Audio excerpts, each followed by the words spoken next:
Poddin My Noggin, hosted by CK Sims, creating a platform to elevate, educate, and heal by creating a space where people can share their stories of struggle, triumph, and redemption.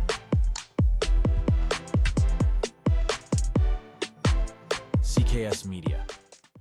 Hello, everyone, and welcome back to another episode of Poddin My Noggin. On this week's show, we have a guest from the other side of the world, Dr. G. Rex Kruhly. Welcome to Poddin My Noggin. How are you? Thank you very much. Very happy to be here. Happy to have you here, sir.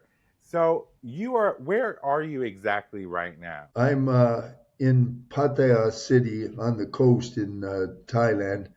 I moved to Thailand, it'll be 11 years ago now, and I live in Chiang Mai, but I'm in this city specifically because there's two chiropractors and soft tissue guys that are fixing me up after my car crash last March. So we're looking at less than a year ago you were in a car crash. Yeah, a real bad one. Okay, but you are alive, so this is good. Yeah. Oh, right? Yeah, that's right. Very good. You are alive and you are in proximity to two experts who can help you thrive in your healing process. So these are positives, right? So you're coming to us today from Thailand, and you're coming to us, so you've had a pretty interesting life. I don't read up on guests prior to the show because I don't like to formulate questions. I prefer to have conversations, okay? I'm the same way. Perfect. So I'm looking at it and I'm computing things. So, you told me that you had nearly 60 years of experience in martial arts. That's a lot of years in martial arts, right? Yeah, When it's did been you my start? life's work. I began training at the age of 13, and I was a professional deshi under Kushida by the age of 18. And then I put in 50,000 hours on the mats in Aikido alone, and then another 26 years of specifically sword on top of that. And then I trained also for urban warfare with tactical firearms. So I'm a martial specialist. That is incredible. And so pop back just really. So that was at age 13, but you had mentioned that at age 6, you were emotionally abandoned by family. Can you explain that part? Yeah, I was the first son for my dad.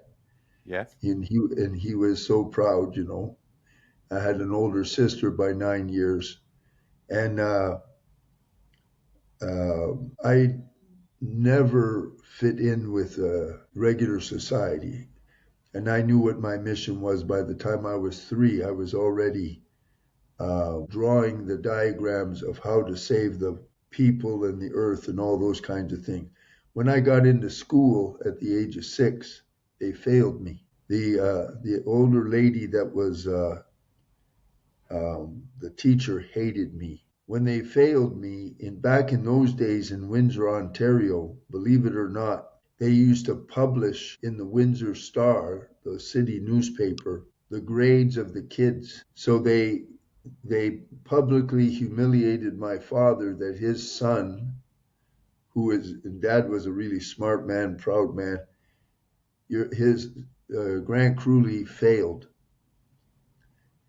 And Dad didn't know how to emotionally handle that. And so he just shut right off, and so did everyone else. So emotionally, I went from being the exalted son to ice cold. And that's a massive, massive shock. And right at the end of my 4th program, so I'm still 6 years old, so the subconscious mind is still running the show. And all of a sudden, I'm not loved or wanted anymore. And so I at the age of 7, when the frontal cortex of your brain kicks in. Now I'm walking into a school where I'm humiliated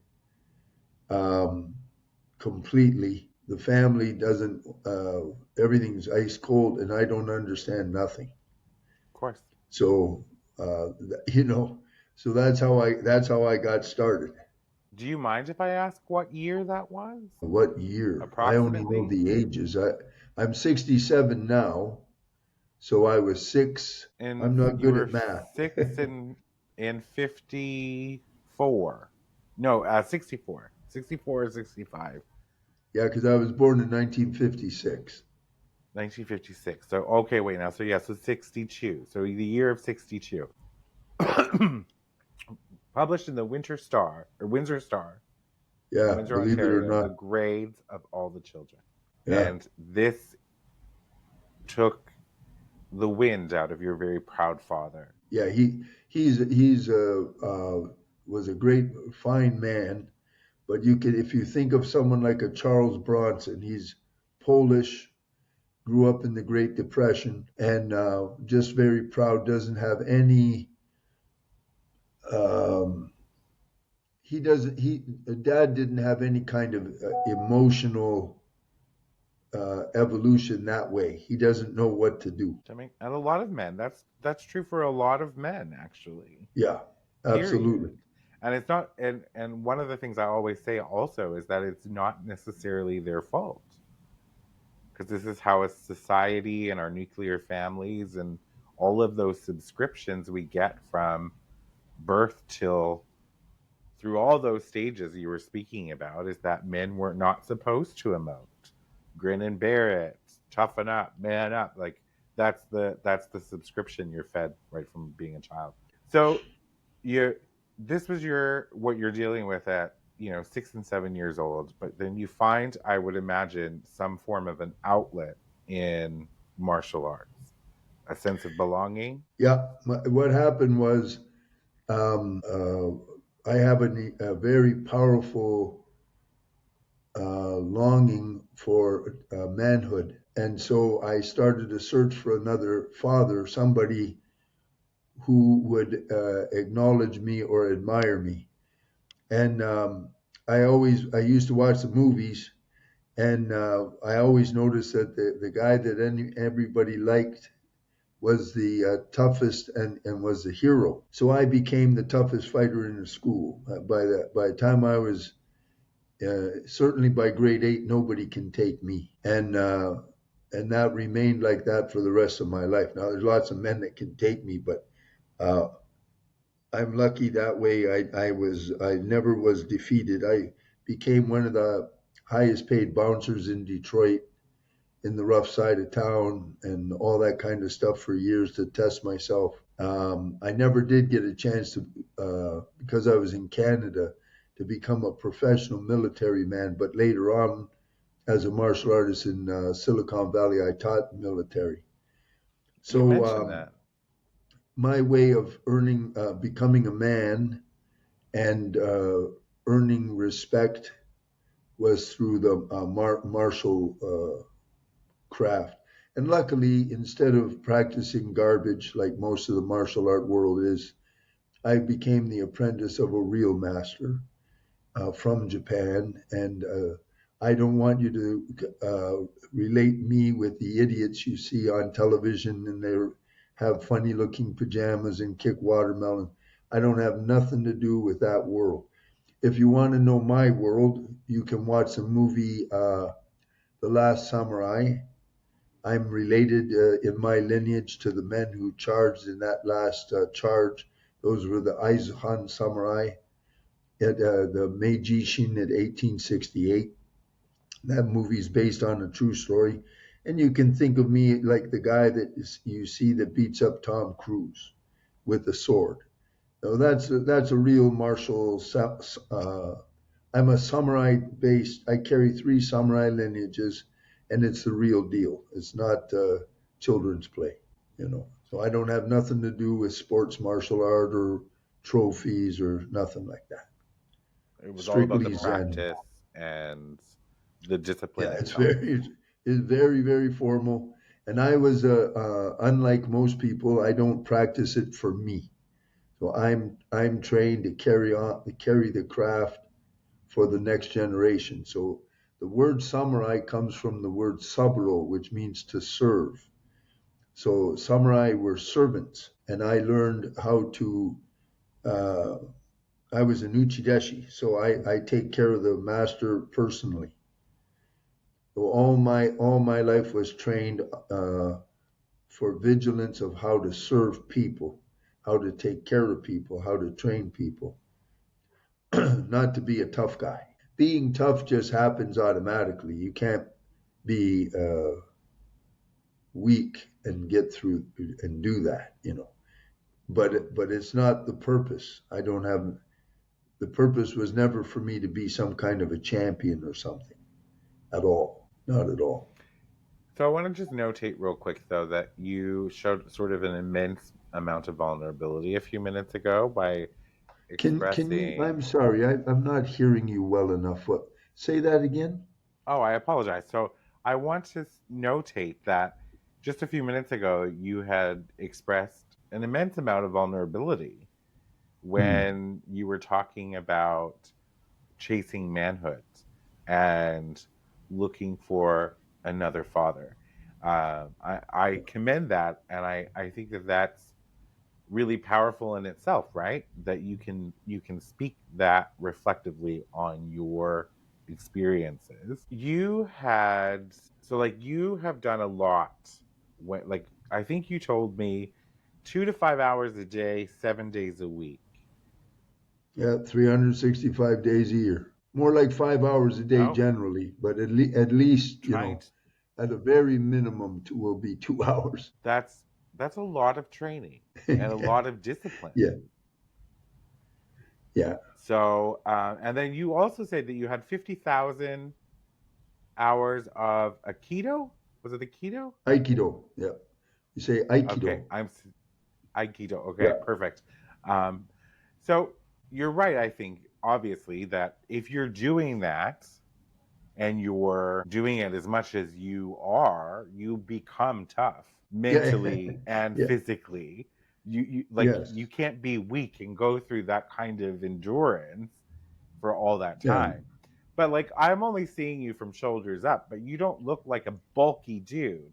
But I don't think you need to be a bulky dude if you have all of that experience and training. When I was in combat shape, so if you take me in my 30s and up to about 45, um, I'm tall and thin, but my leg press in the weight room is 1,250 pounds on the 15th set, and I used to do like 1,000 push-ups a day, and I was a fairly I can rock and roll. If it comes down to some kind of the military people wouldn't come to train under me to learn how to fight if I was a wimp. You know what I mean?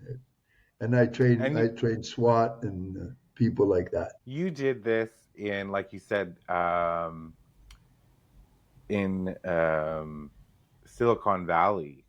That's right. My dojo Where was the Dosatsu Ken dojo, just down from Moffett Field, and I used to have the Air Force people there, and NASA was there. I trained some of the scientists there, a lot of Silicon Valley execs, and then people from Force Recon, Palo Alto SWAT, all of that. Everybody they train. I wasn't commercial, so it was a private dojo, professional dojo. okay, It was a that's real deal.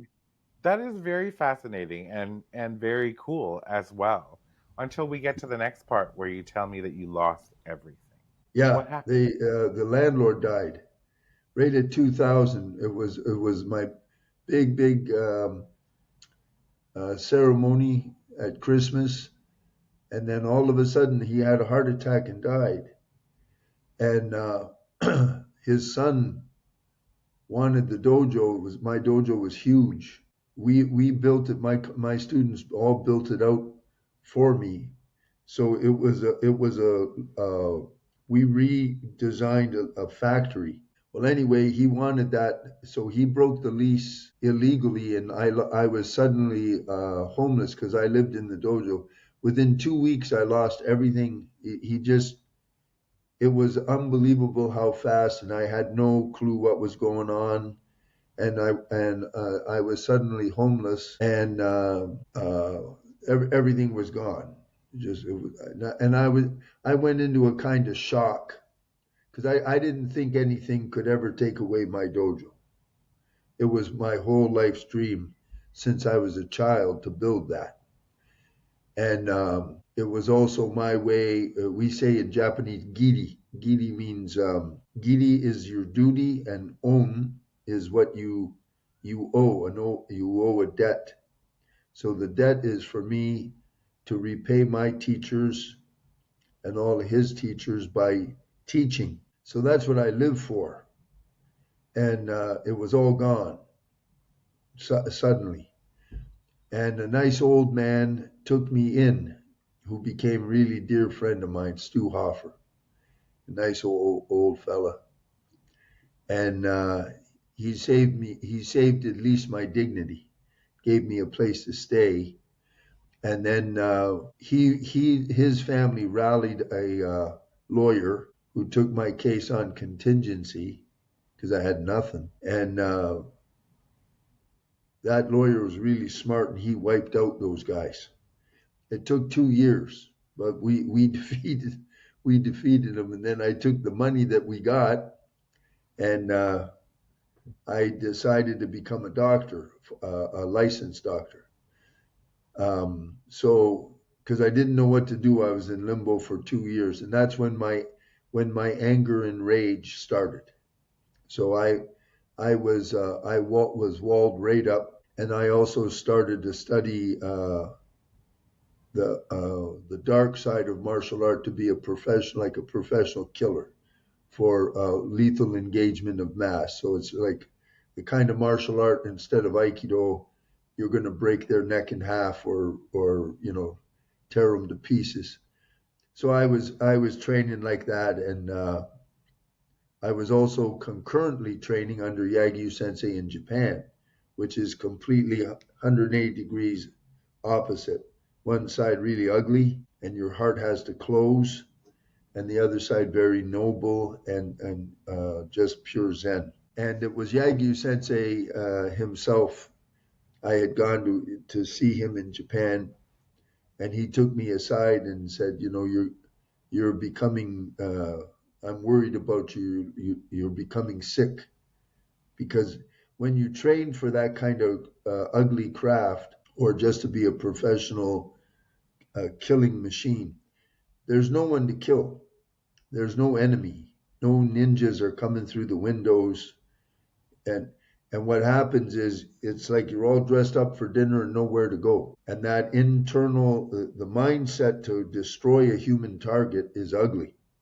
It's not nice. So it was all my rage and everything. And Yagyu Sensei pulled me out of that. And I left that completely and pursued only the sword from then on. So that was nice.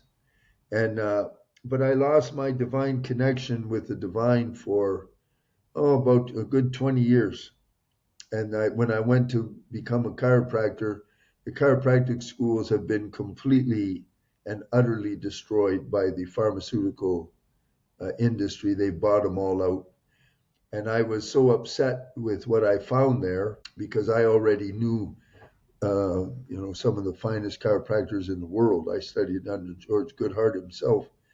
When I broke my back in half when I was 27, they fixed me with no operation. And then when I went to the colleges and found that all that garbage and crap, I was extra angry. And I couldn't stand what I was seeing. So I developed enormous, thick cataracts from epigenetics. Meanwhile, the anger in me was getting more and more and more. And I had since I was a boy, I had a little pocket of fat, underneath the skin on my right chest. So epigenetics, that developed into a cancer, and they just cut that out of me. It was perfectly perfect margins. They just cut it out of me in the office, and that was over. But that was the last of my real anger or rage. That was 2014. So I graduated as a doc in 2006, and we moved. My wife and I moved to from Texas, where I graduated, to Georgia. And then I had because I'm a consciousness model chiropractor, I should have moved back to the West Coast, because in the East Coast area like that, consciousness models don't work. What they want is strictly snap, crackle, pop, physical adjusting. So I had no success at all, and then I was even madder. Luckily, I was studying umpteen different kinds of healing, and I had a Reiki master there that I started studying Tibetan Reiki. And when he got a new home, not far from me, so I went over there, and he took me upstairs. He was a very devoted Buddhist and studied directly under the Dalai Lama, and a very, very fine young man. And when I walked into his prayer room, I was instantly reconnected with my divine through Padmasambhava, Guru Rinpoche of Tibet. And I took my empowerments through him, and that reinstated me. So that was about 2012, or 20, maybe 2009. But from 2000, when they took away my dojo, until then, I was disconnected from the divine. I was in a state of rage. More about that in a minute, but what I want to say though is really interesting, because when you were talking about the rage and the anger and your sensei, that right? That's right. Okay, sensei means perfect. Teacher. So sensei pulled you aside, and then you started working with the sword. So like metaphorically, it's almost like that anger had turned into a cancer, and you surgically removed it with the sword. But then you went on to say that you had a spot of cancer that was also surgically removed, and that was the last of your anger. Yeah, that was the last of that type, because the anger, the message was real clear. Either the anger goes or I'm going to die. It'll kill me. Okay, we're going to take a quick break. We'll be back in just a minute. Okie doke.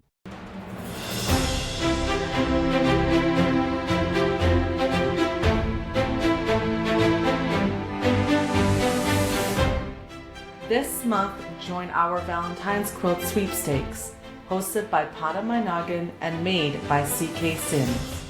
Enter for the chance to win the Valentine's Quilt and matching pillow by subscribing to Poddin My Noggin's YouTube channel. The sweepstakes will run from February 1st to February 28th, when the winner will be announced. Additionally, you can receive 10 extra entries by purchasing the Easy Beginners Digital Quilt Pattern Valentine's Edition. Check out the sweepstakes rules below and access the link in the description to enter today.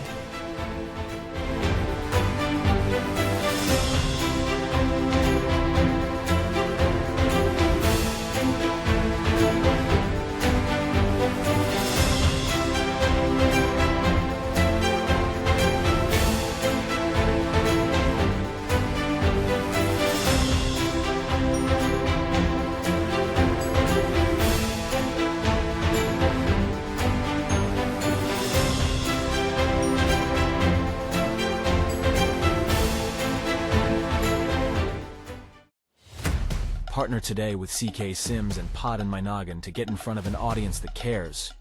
You will be supporting mental health stories, tales of resilience, and uplifting content, aligning your brand with bringing goodness, authenticity, and kindness front and center.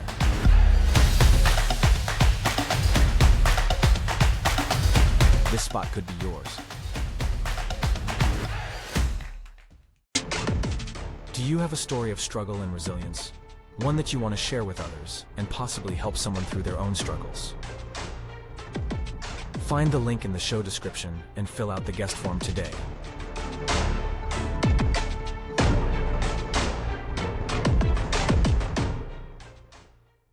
Welcome back, everyone. We are talking to Dr. G. Rex Kruhly, who's currently on the other side of the world in Thailand.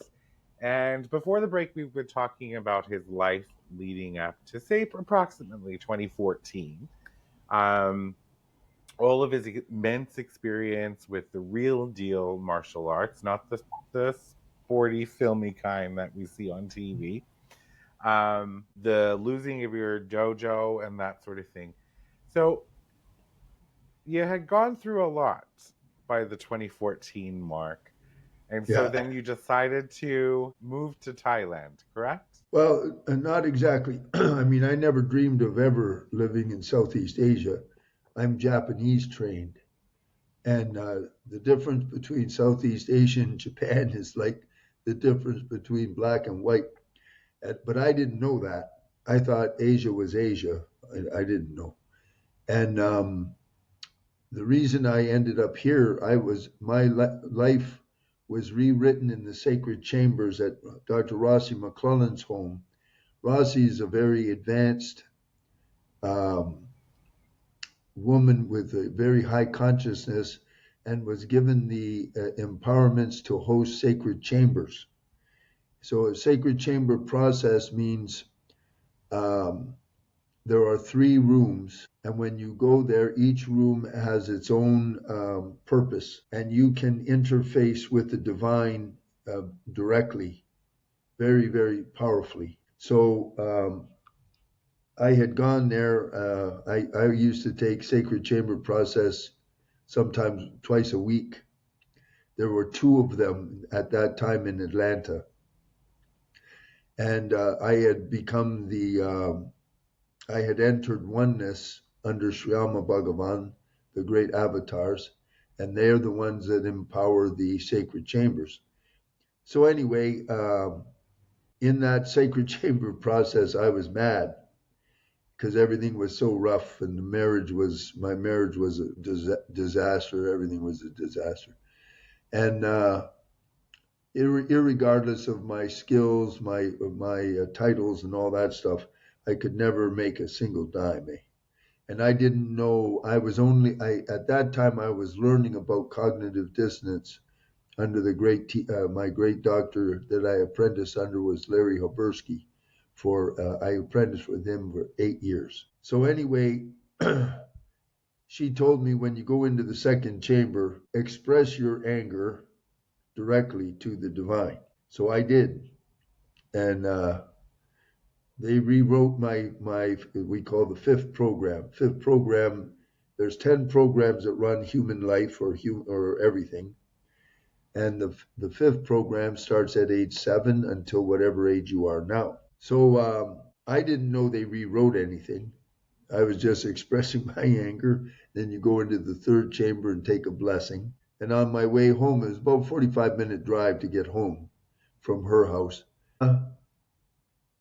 My state started to change, And by the time I got home, I was just in a state of like a causeless joy, haven't any idea why, and just filled with all kinds of joy. And in my memory, I believe that was the same day. Tammy was at work. She worked in the hospital. And my divine usually will talk to me through birds of prey, the great hawks or eagles. And I'm pretty sure that's the same day because I was sitting out on the front and I was in this state of just like singing joy, And it's not occurring to me. And this big, beautiful hawk comes down, almost like it's floating down, is the way my memory is. And he spread his wings out, looking at me on the ground in our yard, because we lived in a forest on Lake Lanier. And then he took off. So anyway, I called up Rossi and I said, I don't know what's going on, but I'm just in this state of joy and happiness. And she said, oh, there's been something occurred, and something has been rewritten for you. It's something big. And it was only just a few months later, I just suddenly, spontaneously decided to move to Thailand. So I was meant to come here, and I had no money at all. I got a little loan for 5,000. I just had a visitor's visa, and I just flew straight to Thailand. And I had called up some guy who was supposed to be from Australia, running a Buddhist camp, like a resort up in the mountains off of Chiang Mai. When I got there, it was all fake. He was fake. Everything was fake. It was all just nonsense. And I said to my buddy, Dr. Terry Hill, I said, what the hell do I do now? I only have a 3-month visitor's visa. This guy was supposed to provide me with a job and paperwork and all that stuff. I don't know what to do. He says, oh, just go teach English. I said, I don't know how to teach English. And I don't know how to teach English. And I just prayed to the divine. And within 2 weeks, I had a job working under Johnny Chumpakan way up in the mountains in Isan on the other side of Thailand. And now Johnny works for me. Johnny's my admin for depth healing. So anyway, I got started like that. And immediately that when I arrived in Thailand, I've had nothing but divine support.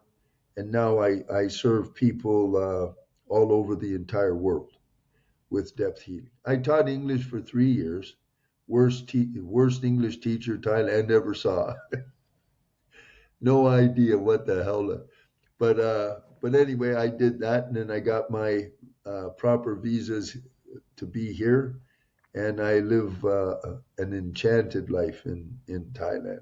Very happy. Have a beautiful lady that's my girl, and I live and serve people all over the world. So let's talk about that for a second. So like you kind of went to Thailand blindly on faith, essentially. Completely right? blindly. Yeah, that's right. That's right. Somehow, when you got there, what you thought was going to be your path wasn't your path, but it did show itself over time. And then you created depth healing technology. Yeah, I've been building depth healing since the divine showed me I could do a distance healing was about 2012. Okay. When they first showed me that because I didn't know that all of depth healing is all channeled. You can't learn depth healing. And the man who showed me the quantum field and how it operates is Dr. Larry Habersky, who I apprenticed under for 8 years. I apprenticed under 3 great master doctors. The others are 4 years, like Bob Rakowski and then Jeff Britton. But the biggest one is Dr. Habersky, and he taught me the quantum field. So, and then the divine showed me how to do all of the mystic side of everything is all through the divine directly. So I'm a channel. So for people at home, and even myself, I have very loose understanding of what it is you do. Now, I will mention that when I first popped into the studio today, I could hear you having a conversation with someone else. I heard a brief snippet of it, and then I removed my earbuds because I thought I am absolutely in this moment unintentionally eavesdropping on a very personal moment between you and a client. So I just removed them. I was like,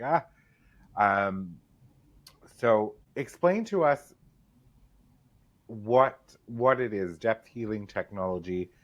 You say quantum field, like give us sort of like a obviously you can't do it justice in like say 10 minutes, but like give us a high level sort of layman explanation as to what it is that you do and how you're able to do that. Okay, let me so a couple of things so you understand the context. So, by modern science now, peer-reviewed science, the subconscious mind runs 95% of your life.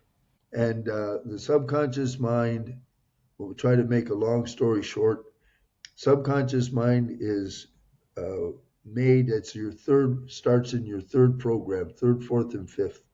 So it's your personal life. And it starts to form at conception, and its base is finished by the age of 7 when the frontal cortex, the frontal part of your brain where you think, activates. Now, the subconscious mind records, there's 2 schools of thought, records at a rate of 40 million bits of information per second, 24/7, or 4 billion bits of information per second is one of the new schools of thought. If we use the first one, 40 million bits, by the age of 7, I believe the math comes out to something like 10 quadrillion bits of information that is in your subconscious strata, and that is your database to run your life. And in there, it gives you, it's all the software. So if you're like a computer, all of the software, that's what it is. And then the frontal cortex is like when you type something on the keyboard, you go to Google and you type in a question, and then it goes to the cloud, which is a morphic field, where the information is encoded in photons of light, and it brings back the answer. Well, that's how you live. Anything and everything, and your frontal cortex is very weak. It only processes 40 bits of information a second. And anything that it encounters, and it only encounters what it's looking for, nothing else. And it goes to that subconscious database, and that tells you whether it's good, bad, right, wrong, you like it, you don't like it, it's dangerous, it's not dangerous, everything. And all of that gives you your frequency. Your frequency gives you your life, your death, your friends, everything. The universe runs by resonance. And all of that data, it gets all entangled into patterns. What do I do? I can access your subconscious mind with surgical precision. And then when I go in there I use 2 types of frequencies, destructive and constructive interference waves. And you tell me what your problem is, whether it's a physical problem, a disease, you're hurt, doesn't make any difference what it is. If you have a financial problem, you have a problem, let's say you have a broken heart, you have post-traumatic stress syndrome, all I do is go straight in and I disassemble it and I remove it. It's gone, period. Relative to the question, that's a very key point. You got that takes time to understand. But relative to the question, I will completely remove that, period. And then with constructive interference waves, I'm taking the negatives down and out, and the constructive builds your consciousness and your field up. So as I'm working on you, I'm raising consciousness and building you. And who decides all this? I decide nothing. I'm a relay station. That's what I'm empowered to do. I have empowerments through India and through Tibet and through Japan. The empowerments, all that means is that I can channel it.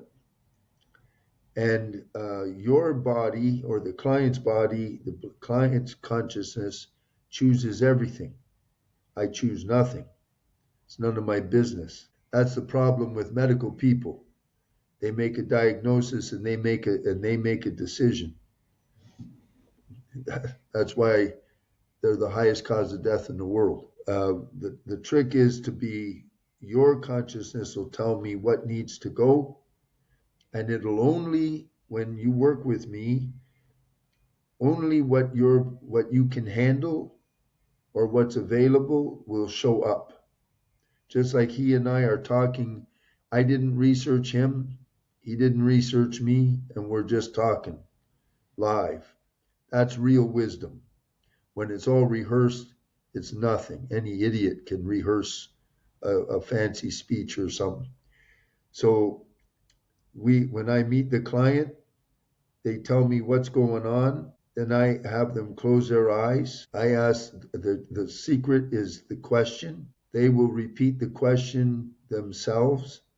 That opens up their files in that massive database. I find it directly and I deal with it. I remove it. And now what I want you to understand is when you have a problem or an issue, it's a huge complex.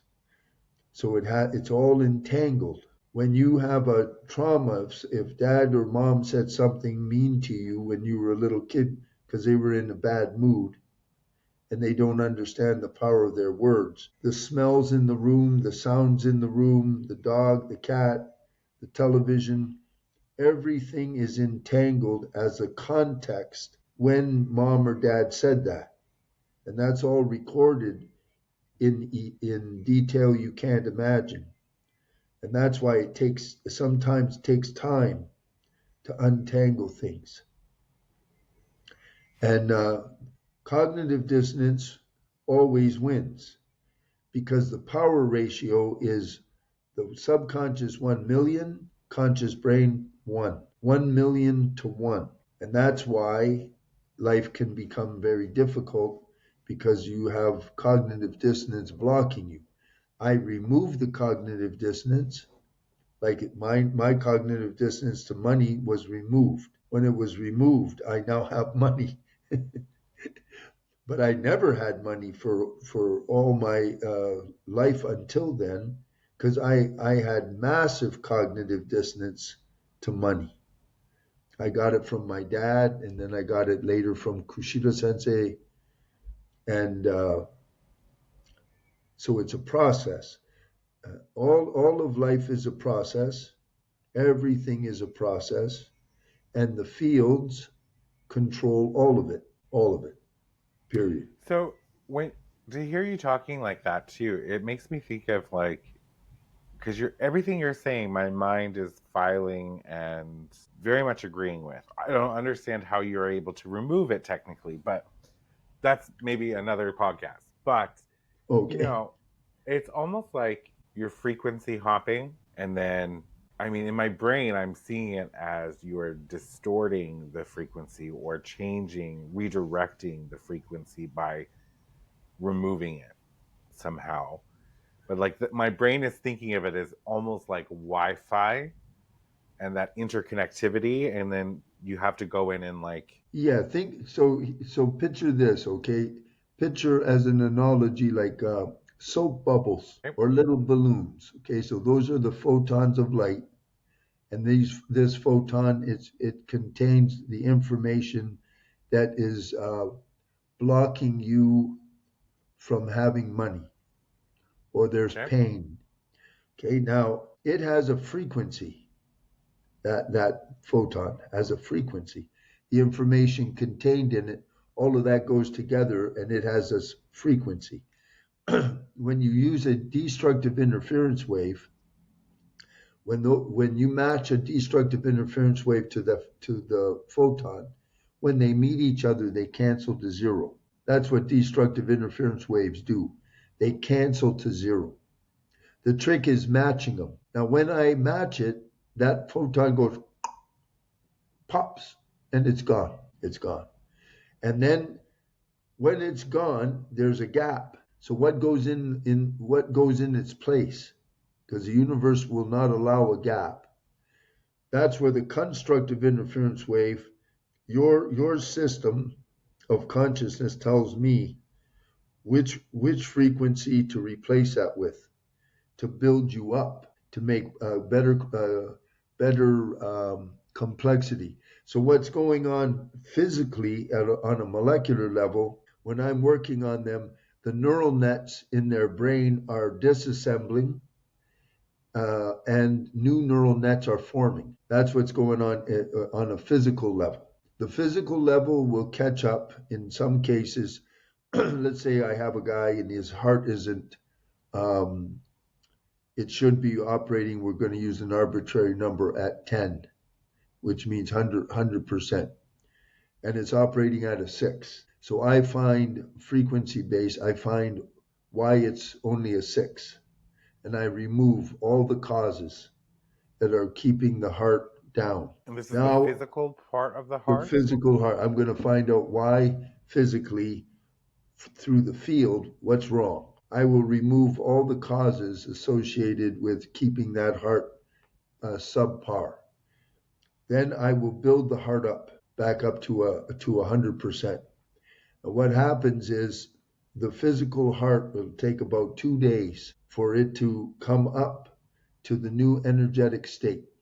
So the energetic state precedes the physical state.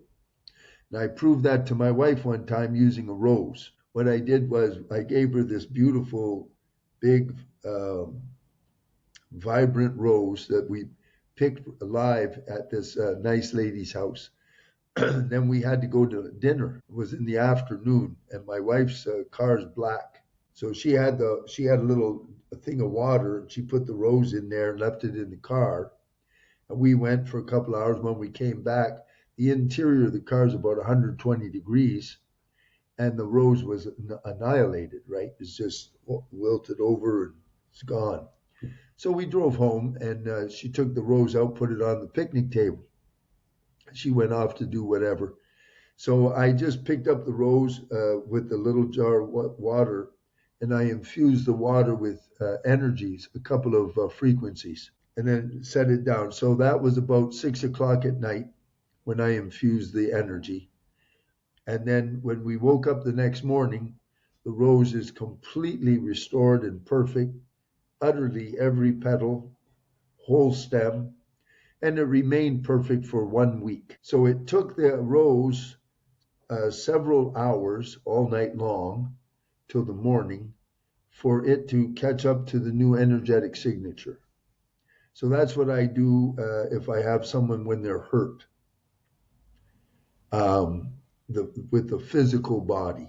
If I have a relationship problem, I just remove the hurt and the interference between the two, and families come together, people come together. If I have a big morphic field, I can work with hundreds of people at one time, and they form anytime you see a collective, there's an emergent property created, an emergent consciousness relative to the collective.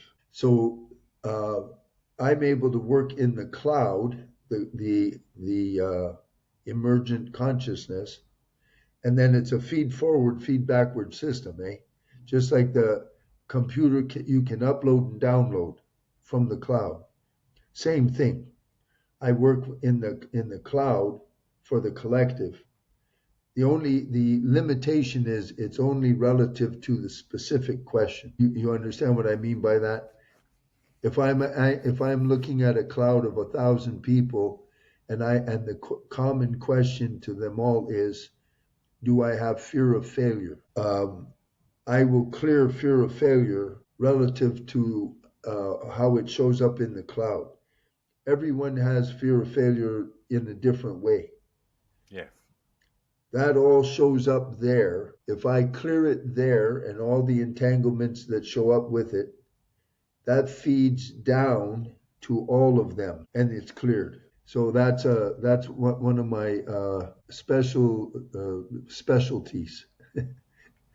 Yeah. That is extraordinarily fascinating. You are fascinating to me. I find there are areas that I always have like a little bit of resistance with, but at the same time, I recognize that my belief system is that we are all energy. Oh, you right? are. Yeah. Absolutely. I believed that for a very, very long time. Like it took me a while to unpack my third, fourth, and fifth programs and be like, wait a second, no. I don't subscribe to the religion aspect that, say, my nuclear family did. And I'm like, wait a second, we have to be all energy. Everything around us is energy, right? Yeah, We're breathing, living energy. So when you do talk about these things, and when I do have guests that will talk about some of these areas that certain people might be like, what people tend to shy away from this kind of conversation, right? They get a little uncomfortable, they don't subscribe to it, that sort of thing. For me, I find myself like going through and like realizing there's a lot of what you say that just kind of resonates within me when you say it as a truth. And then you talked about at the beginning of this podcast, resonance, Yes. right? So Resonance. it's all linked together, and I think that your life alone has been really fantastic. In not fantastic's not the right word. I think um, the journey, the pathway that you took, what you're doing now. Like I said earlier, I was privy to a very small bit of a conversation, and I could hear in that individual's tone when they were speaking to you Uh, that it was a deep sincerity, a deep, yeah. genuine connection I between the know two what of you were you. trying to do because while I was waiting for you, I have my clients from around the world. They'll send me little messages or questions or something's happening. And I think what happened was that's one of the really lovely lady in California, and she's a beautiful spiritual lady. She always sends me lovely messages. I love to hear them every morning. Yeah, Yeah, it was. All I knew is when I was listening, I'm like, this is not for my ears. But then one could ask, because I'm of the belief that nothing happens in this world without purpose, that's right. It's right? true.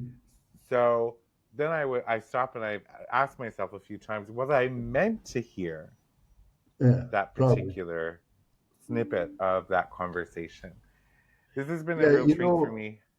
the greatest mathematical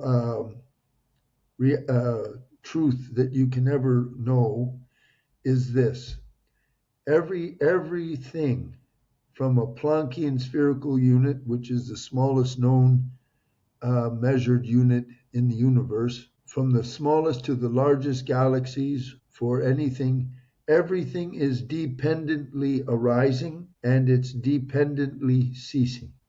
If you ponder that, everything is dependently arising, dependently ceasing. Once you really start to grasp that, you'll realize there's no such thing as a victim. A victim is impossible, and then that starts to really change your worldview and how you see your life and everything else. Everything is dependently arise. See, like if you guys are watching uh, Mr. Simmons and myself, or Mr. Sims and myself, okay? If you're not here, you can't see us. We don't exist without for you. If you look at the sun and we take away you, there's no sun. Well, for you, there is for me, but not for you, which means there's no separation. They're exactly equal.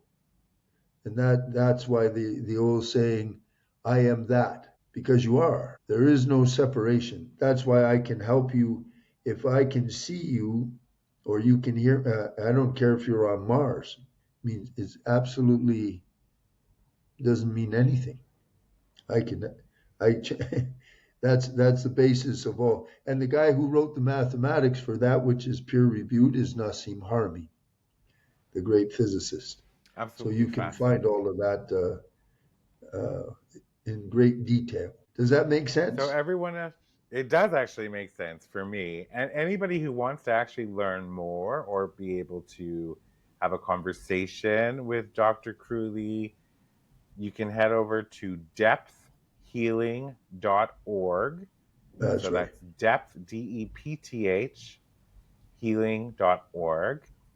Dr. Kruhly, you have been a fascinating guest. Thank you so much for your time today Thank and you. helping me feeling a little bit more enlightened. I'll definitely want to to dig a little deeper, I think. Sure. Thank you so much for being here. I wish you the very best. For everyone at home, thanks for tuning in, and Thank we you. will see you next week. For media and sponsorship inquiries, email info@cksims.com or visit cksims.com and fill out the contact form. Be sure to subscribe so you don't miss an episode. A new episode airs every Saturday. CKS Media.